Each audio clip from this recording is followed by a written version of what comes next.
Selamat berjuang. Sukses.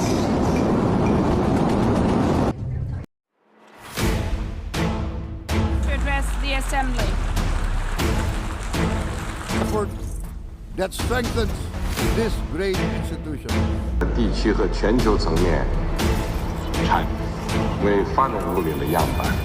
and its Indonesian counterpart. Sepakati kerjasama bilateral. Kerjasama ini tertuang dalam kunjungan pertama Perdana Menteri Malaysia Mahathir Mohamad ke Indonesia. Perdana Menteri Malaysia Termasuk diantaranya adalah kerjasama perdagangan dan investasi. We had productive discussions on how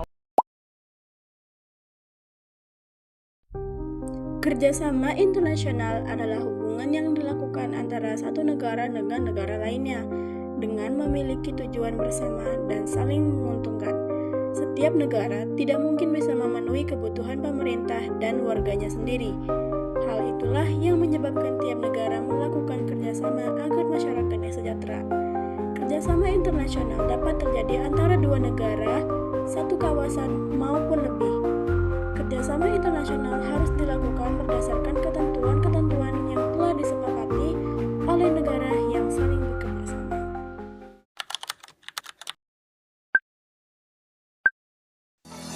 Kementerian Transmigrasi Republik Indonesia menjajaki kerjasama dengan Singapura. Fokus kerjasamanya ialah pendidikan, riset, dan pengembangan SDM di kawasan transmigrasi. Yang direncanakan yaitu pengiriman peneliti, riset bersama, double degree, dan beasiswa. Dan kampus yang diusulkan sebagai mitra awal adalah Universitas Indonesia dan Universitas Gadjah Mada. Tujuannya untuk menjadikan kawasan transmigrasi sebagai pusat inovasi, ilmu pengetahuan, dan peningkatan daya saing global.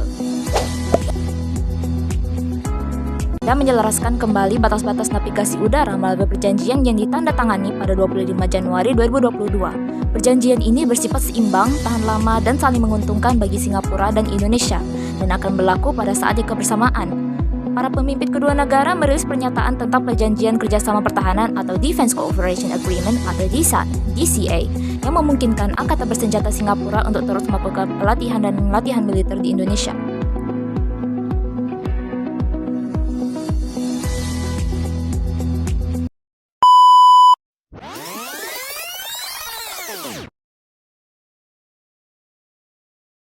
Dengan melakukan perdagangan internasional, pastinya setiap negara akan memperoleh keuntungan yang besar.